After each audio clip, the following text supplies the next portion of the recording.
नमस्कार, मैं हूँ साइली और स्वागत है आपका इस खास वीडियो में जहाँ हम जानेंगे भारत के पहले ज्योतिर्लिंग श्री सोमनाथ मंदिर के बारे में। यह सिर्फ एक मंदिर नहीं है, यह आस्था, इतिहास, विज्ञान और संस्कृति का जीवंत संगम है। हर पत्थर, हर दीवार, हर लहर हमें किसी न किसी पुरान युद्ध या पूर्ण जन्म की कहानी सुनाती है। और जैसे कि मैंने वादा किया था, मैं लेकर आई हूँ 12 ज्योतिर्लिंग की विस्तृत श्रृंखला, जिसमें हम हर शिव स्थल की गहराई में उतरेंगे। तो चलिए इस यात्रा की शुरुआत करते हैं आदि ज्योतिर्लिंग सोमनाथ से।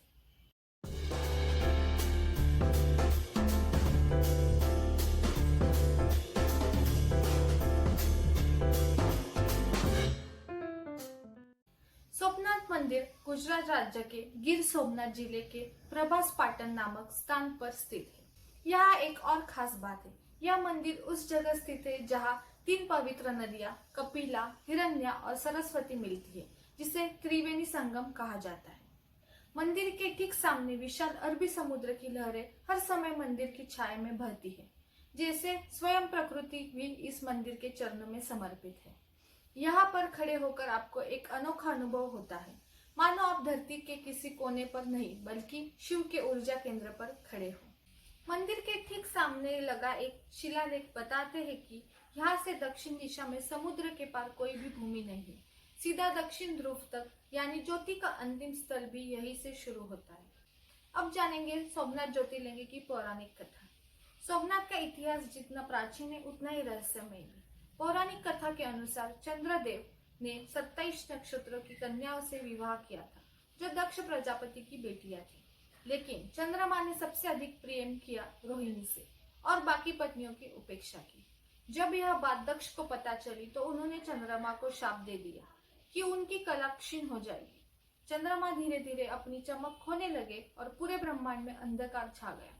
तब चंद्रदेव ने शिव जी की कठोर तपस्या की। यही तप प्रभाग क्षेत्र में किया गया। शिव जी प्रसन्न हुए और उन्हें शाप से मुक्त किया। यहीं पर शिव जी प्रकट हुए और ज्योतिर्लिंग स्वरूप में स्वयं को स्थापित किया। इसलिए इस स्थान को सोम यानी चंद्रमा और नाथ यानी स्वामी मिलाकर सोमनाथ कहा जाता है, अर्थ चंद्रमा के आराध्य शिव। यह सिर्फ एक कथा नहीं, यह बताती है कि जब कोई संकट में होता है और सच्चे मन से प्रार्थना करता है तो शिव जी स्वयं प्रकट होते हैं। अब हम जानेंगे मंदिर का ऐतिहासिक निर्माण और आक्रमण के बारे में। सोमनाथ मंदिर को इतिहास में कई बार तोड़ा गया और उतनी ही बार फिर से बनाया गया। यह धर्म की अक्षुण्ण शक्ति का सबसे बड़ा उदाहरण है। सबसे पहले इसका निर्माण चंद्रदेव ने सोने से किया था, फिर रावण ने इसे चांदी से, और फिर भगवान श्री कृष्ण ने लकड़ी से, और फिर विभिन्न युगों में अलग अलग राजाओं ने इसे पुनर्निर्मित किया। लेकिन इसकी कहानी में सबसे दुखद अध्याय शुरू हुआ मुगल आक्रमणों से। साल 1026 में मोहम्मद गजनी ने इस मंदिर को लूटा और ध्वस्त किया। फिर अलाउद्दीन खिलजी, मुगल मुजफ्फर शाह और औरंगजेब ने भी इसे नष्ट किया। लेकिन हर बार इस मंदिर ने पुनर्जन्म लिया, जैसे स्वयं शिव की तरह, जो न कभी जन्म लेते हैं न कभी मरते हैं। अब हम जानेंगे रानी अहिल्याबाई होलकर जी का योगदान। 18वीं शताब्दी जब भारत विदेशी आक्रमणों से टूटा हुआ था, तब एक महिला ने इस मंदिर के पुनरुद्धार का बीड़ा उठाया। वह थी रानी अहिल्याबाई होलकर। कहा जाता है कि रानी को स्वप्न में भगवान शिव ने सोमनाथ की मूर्ति के स्थान का संकेत दिया। उन्होंने उस स्थान पर मंदिर बनवाया, जो आज भी श्रद्धा का केंद्र है। अहिल्याबाई ने सिर्फ एक रानी थी, बल्कि एक धार्मिक सुधारक और आध्यात्मिक योद्धा भी थी।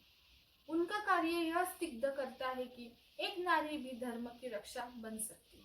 उन्हीं की प्रेरणा से आगे चलकर भारत सरकार ने आजादी के बाद 1950 में इस मंदिर का फिर से भव्य निर्माण करवाया। अब हम जानेंगे मंदिर का धार्मिक और सांस्कृतिक महत्व।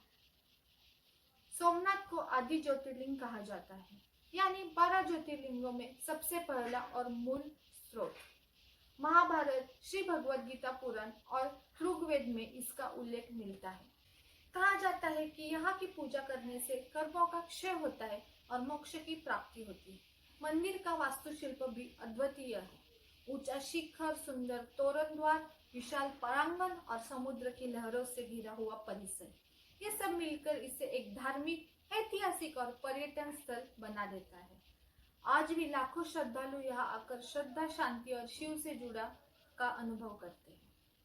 तो आज आपने जाना सोमनाथ ज्योतिर्लिंग की पौराणिक कथा, इसका इतिहास, रानी अहिल्याबाई का अनोमान योगदान और इस मंदिर का धार्मिक, सांस्कृतिक और राष्ट्रीय महत्व। यह सिर्फ एक तीर्थ स्थल नहीं है, यह है शिव के नाद की पहली गूंज, जिसने हर बार टूटकर भी फिर से जन्म लिया।